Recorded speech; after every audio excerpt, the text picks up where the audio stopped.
নমস্কার সবাইকে। তো বাবার বাড়িতে গেছিলাম, পুজোর বোনাস নিয়ে চলে এলাম বড়মার ঘর থেকে এবং বাবার ঘর থেকে। আর শনিবার আর রবিবারের দুদিনের ভিডিও তোমাদের ফটাফট করে শেয়ার করে দিচ্ছি। আর মনের দুঃখ নিয়ে সেই কচিমোনাকে ছেড়ে থাকা যে কতটা কষ্টকর সে তোমাদের বলে বোঝাতে পারবো না, জানো তো। তার ভিডিও ফটোগুলো যেগুলো নিয়ে এসেছি বাড়িতে এখন বারবার করে দেখছি, এডিট করছি। তো সকালে চা বিস্কুট খাওয়া হয়ে গেছে, আলু ভাজা করছিল, সকালে মুড়ি বা একটু পান্তা ভাতও আছে, যে পারে খাওয়া দাওয়া করবে। কুমড়ো ফুলের বড়া হবে, এই মাছগুলো একটা তরকারি হবে। উপরের দিকে মাছগুলো জ্যান্ত মাছ, ওগুলোকে বৌদি কেটে রেখেছে। ওগুলোর রাতে হবে বলে একেবারেই এখন ভাজা করে রেখে দেবে। আর আমি একটু পুঁইদাঁটা খেতে ভালোবাসি, ওই জন্য পুঁইদাঁটা চচ্চড়ি হবে। চিংড়ি মাছ, মাছের তেলও একটু রয়েছে, আর পোনা মাছ রয়েছে, সেগুলোকে আমার বৌদি একটু টক করবে। তারপরে আবার কি আমরা খাবো যে আজকে আমি, আমার দাদা আর বৌদি বাড়িতে খাবো, আর বাবা মা, আমার ছেলে, দাদার মেয়ে খাবে না, কারণ পাশের বাড়িতে একজনের ঘরে শ্রাদ্ধ বাড়িতে নেমন্তন্ন রয়েছে। এবার দাদাও দাদা খেতে যাবে না, কারণ তার টিউশন 1:30 থেকে থাকে। অনুষ্ঠানে খাবার খেলে সে তো টিউশনে গিয়ে বসতে পারবে না, ওই জন্য বাড়িতে খেয়েই যাবে। ওই যে বৌদি ইলিশ মাছের ভাজা করেছে আমার জন্য, কুমড়ো ফুলের বড়া, পুঁইডাঁটার তরকারি, আর মাছের গায়ে গায়ে একটু চচ্চড়ি মতো করেছে, মানে ঝাল ঝাল মতো, আর মাছের টক। 5টা পদের রান্না করেছে, এই 3জনই খাবো। আর আমার সবাই তো বললাম যে শ্রাদ্ধ বাড়িতে খেতে চলে যাবে। তারপরে তো পুজোর বোনাস টোনাস নিয়ে তো কী পুজোর বোনাস কী ব্যাপার তোমাদের সঙ্গে শেয়ার করছি, আর মনের দুঃখটুকুও শেয়ার করব। তো এই যে আমার মা কালকে তো সেই বড় দিদির বাড়ি থেকে এসছে, জেঠুর বাড়ি বড় দিদির বাড়ি থেকে বড় মার মা এসছে, সেই শ্রাদ্ধ বাড়িতে খেতে যাবে।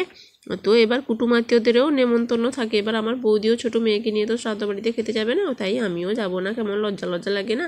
তাই ছেলেকে আমার মা বাবা নিয়ে যাবে আর কি। তো ওই দাদার মেয়ে, আমার ছেলে সবাই স্নান করে নিয়েছে, এখন ওই 12টা 12:30 মতো বাজে। আর ওরা শ্রাদ্ধ বাড়িতে যাবে বলে আমার বৌদি একটু এই যে হাতের যে বাম হাতের ছোটো আঙুলটাকে কেটে একটু থুতকানি ফেলে দিতে হয় না, যাতে নজর বা খারাপ কিছু না লাগে। আর আমার কচিমোনা কোথায়? কচিমোনা এখন ঘুমু করছে। তো যখনই ক্যামেরা করি বা ভিডিও করি ভাববে কচিমোনা ঘুমোয়, নাহলে কারুর কোলে থাকে। তো আমিও স্নান টান করে চলে এসেছি, এবার খাওয়া দাওয়া হবে। তারপরে এটা শনিবার দিনের ভিডিও। আর বিকেলবেলা একজন জেঠুর বাড়িতে গেছিলাম, পাশের বাড়িতে। আর আমার বড়মার বাড়িতে যে দেখা করতে যাই, মানে সে কচি খুকিকে নিয়ে তো আর দেখা করতে যেতেও ইচ্ছে করে না, সারাক্ষণ তাকেই দেখতে থাকি।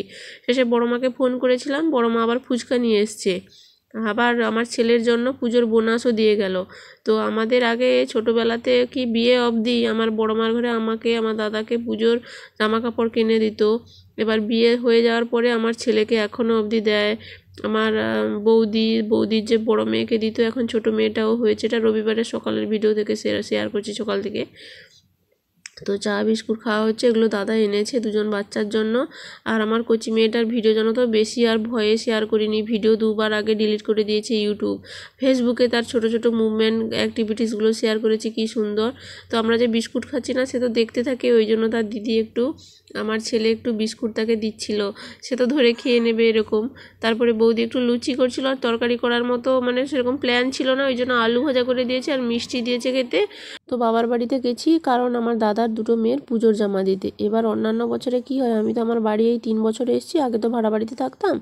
তো আমার ছেলের জন্মদিন পুজোর আগে পড়ে, তো আমার মা বাবা আসে, তখন আমি মা বাবা যে আসে তার হাতে আমার দাদার মেয়ে, বাবা মা, বৌদিদের জামা কাপড় পাঠিয়ে দিই, পুজোর জামা কাপড়। এবছর আমার ছেলের জন্মদিন পড়েছে পুজোর পরে, কেউ তো পুজোর আগে আসতে পারবে না বাবার বাড়ি থেকে, ওই জন্য আমি গেছি যে 2টো মেয়ের জামা নিয়ে যাব। আর মা বাবা বৌদিকে দিতে পারিনি, ভেলোর যাব বলে।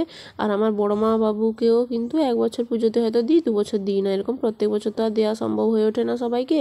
তো ওই জন্য কিন্তু বড় মা কিন্তু আমাদেরকে যে ছোটোবেলায় দিত, বিয়ে অবধিও দিয়েছে, বিয়েতেও সোনার চূড় দিয়েছে বড় মার ঘরে।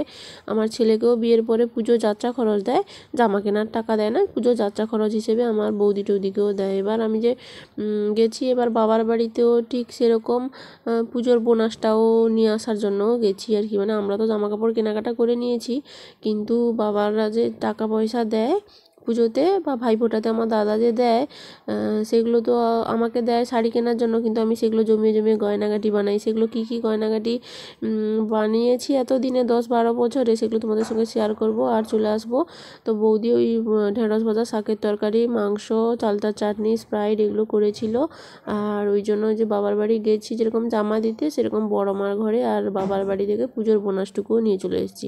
এবার বাবা এমনিতে আমার বরকে মানে জামাই ষষ্ঠীর সময় দেয়, টাকা দিয়ে দেয়, তখন জামা কাপড় কিনি।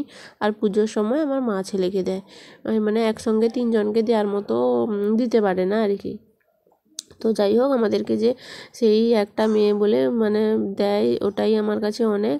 আর বড় মাও দেয়, বড় মা বাবুকে তো দিতে পারলাম না, ভেলোর যাব বলে মা বাবা বৌদি কাউকেই দিতে পারিনি, জায়েদেরকেও, কিন্তু ননদদের বাচ্চাদের সবাইকে দিয়েছি। আর কচিমনার ভিডিও তো একটু ভয় ভয় করে দিয়েছি, এবার কি হয় দেখা যাক। তো চলো বাড়ি ফিরবো রবিবারে, তো বাড়ি রবিবার বিকেলে